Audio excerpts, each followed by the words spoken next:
So how's that, guys? Did you enjoy it? Good stuff? Any comments or questions on what you've done so far? Do you want to come on up? You may as well come up and queue up as well if you want to come up after. Yeah, a question. I was not entirely clear how to break, to make the break between the going into the problem and the emotions and going into the resources. So what did you do? I just described something. My attention was brought to something else, so I just did random stuff. And when you watched them, did you see whatever mannerisms that were like frozen or pulling back, whatever it is? Do you see those mannerisms easing off? I did not notice too much, but I was a bit not focusing enough on. Okay, well, it basically what you did was absolutely perfect, and the way you can tell whether you've done enough of it or you needed something extra or something different is by watching the person, because really this is interactive. Even though they're not necessarily saying anything, you must watch for their reactions. That's really the key thing. Okay, so just throwing random. Sure, that can work. Or you can make it metaphorical about someone coming in and who's totally different. You can be in a dark room and someone just throws the curtains open and a breath of fresh air comes in, and that started you thinking about something else.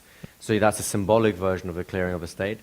It can be confusional. You might say some things like that people don't quite follow along. And then I went down this long corridor, and first I turned left and turned right, because I knew how to turn the first left and the second right. But I wasn't sure if there was a right way to turn left first, or then I go right after the second left I've taken. Do you see what I mean? It was a really confusing dream.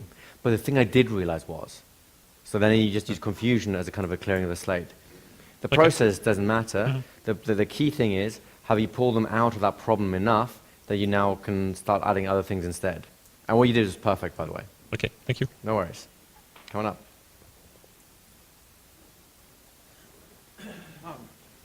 The problem that I'm still kind of trying to figure out is how do you integrate the whole PCAT formula in describing the dream in terms of, because I was kind of going with the flow of the dream, and at one point it felt like I was just, and I was trying to be very descriptive about it, but I felt like it was almost like I was just describing it where it really wasn't achieving much. And then I had to kind of start to transform the language a little bit to try to, I'll tell you what the dream was so it makes more sense. So I was basically, you wake up, you don't have any clothes on, and then... No, now you tell me. And, well, I've had those dreams growing up. Sure. And no one notices until you notice. Right. And so I tried to...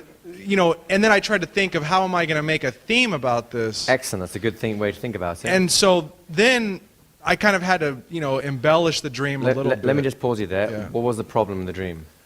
Feeling like, insecurity. Everyone is staring at you. So just pause there. So the problem is insecurity. No one I know here has ever felt insecure before, right? Right? So then all you do is you can talk about the dream. It's like, it's there, and I wasn't sure if something is right or was it something wrong with me. Then I realized I didn't have any clothes on.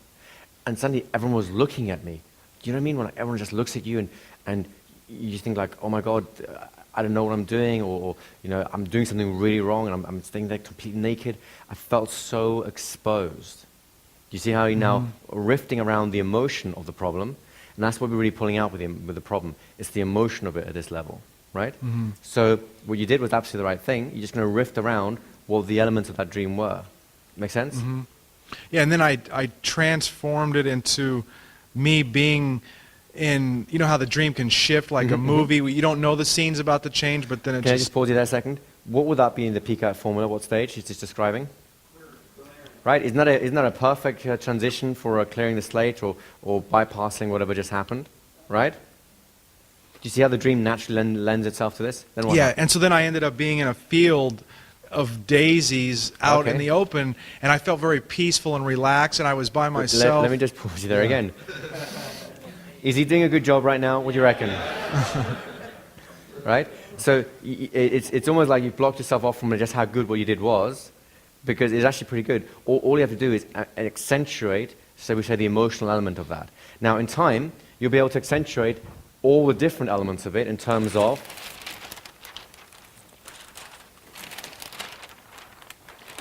You can have the emotional elements, which you've been describing. We can have some intellectual elements, right? In terms of, and this means that, you know, I was a decent person, and I realized that I can do this and so on. Which There's I did that. Perfect. Yeah. So we have an intellectual resource here. Then you have symbolic resources. I mean, already the green field, freedom, you can stretch out any way you want, no one's there, you know, no one's going to do anything for you, you know, no one's going to impose upon you and so on. Those have become symbolic resources as well. So now you're working on the symbolic, the emotional, and the intellectual levels all at the same time. Mm-hmm. Do you see how easy that becomes? Yeah, exactly. So what happened is I was in this field, and I began to describe how the feeling changed of feeling no one was staring at me anymore, and it was about how when you change the scene in your mind, it will change the feelings that follow it, and Excellent. then the dream became to where it taught me how to realize that all I have to do to change a feeling is to change the images in my mind. Great, and let me just pause you there. Where is he right now? The transformation stage, isn't he? You see the natural flow of that? So you did a great job. Seriously, you did a great job. Now, yeah, give him a round of applause, because I think he deserves it. The thing to realize is that it might not have felt as smooth as you'd like initially, but that's why this is called training. It's the first time you've done this, right? So, of course, it might not feel as smooth and natural as you'd like, but after a while, it just becomes a natural process. You'll probably end up enjoying doing this more than anything else, just because it is so natural. It gives you so much scope and freedom of what you can do with things. Does that make sense? Does that help? Yeah, definitely. Any other questions or comments on that? No? Alrighty. So you having fun so far? Useful stuff? Oh, yeah. Right? You begin to feel like real conversational hypnotists now? That you have some secret Jedi power? Yes? Alright. So, I just want to recap a little bit of what we've got so far. You have 5 covert inductions, right? These are just examples. There's more you can do, but of course, these are the 5s we've been focused on, right? The Blitz, which is what you saw with the magic moment. The My Friend John, or Russ TM. The hypnotic lecture, there's the direct and the indirect version. And finally, the dream machine, which is kind of like a hypnotic lecture with just a little bit more scope. You also have 5 core tools of influence. You've got the revivification, which brings experiences to life for people. You have pacing and leading, which allows you to nudge people in one direction or another. You've got the conscious and unconscious dissociation, so you can separate experiences out and put them in different places and do things with them. You have the utilization principle, which is basically whenever anything useful happens during the process, you jump on it and you ride it and you just transform it with one of these other things into something that you can actually use, right?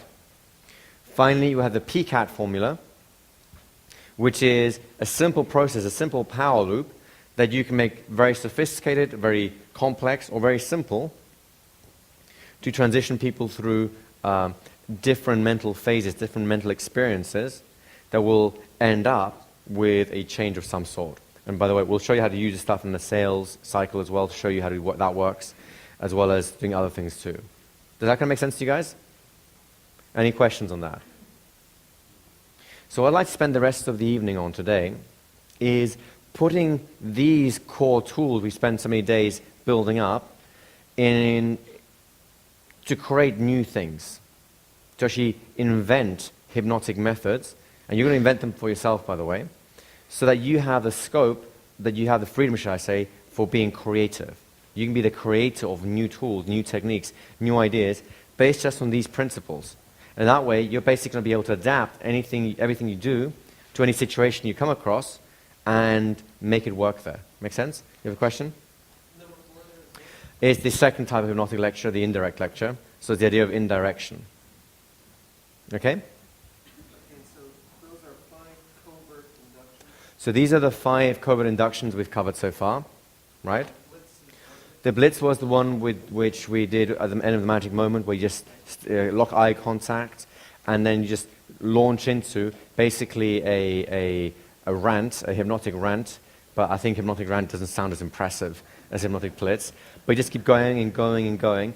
As long as you've got the context right, they're already there. You saw a great example of that, I think, with Arthur, where we just literally jumped into it, at the end of which He was pretty much able to do the whole exercise, and the questions and concerns had dissipated. And then when you work with Johnny, So when I work with Johnny, the first one with the twist, yeah? so when you had him do the circlings in his mind, Yeah. that So was a blitz. when I had him doing the circling around in his mind, that's just a magic moment. What I did afterwards, that was a blitz. So afterwards I started talking to him about how his mind is capable of a lot of things and can achieve greatness. All you have to do is focus your mind and talk to the unconscious in the way you just did now with a thing. That stuff there was the blitz. Right? Yeah, think of it this way. The blitz is essentially direct suggestion done conversationally. Right? I mean, think about it. That's what we're doing, right? You can say to someone in trance, and you have a great unconscious mind, I want you to feel confident, you're doing great. Or you can say to someone in a non-overtly hypnotic context, but you created the hypnotic context conversationally, you can look him in the eye and say, you're an amazing person. You have abilities inside you you have not yet tapped. And to the extent that you find your path there, right now, you can feel something happening, can you not? Something pleasant, something interesting. That is the potential that you have. It's no different to a direct suggestion, isn't it? It's just because the context is different, it sounds like I'm just giving him a pep talk, right? Because I haven't done any watch swinging, I've left my top hat at home, my evil monocle is being fixed right now. So I've been stripped of my evil hypnotic powers, and yet I can still give a pep talk, right? Does the hypnotic blitz make more sense to you now? So do you understand the 5 basic inductions? Or the 5 core inductions, as I say, and the 5 core processes we've been covering so far, yes? And of course, around all this, you have your H+, you have your... Do you want to come up, or is this a quick one? Quick one about what was irresistible induction? Oh, sorry, yes, you're quite right. The irresistible induction, where would that go? 6 covert inductions.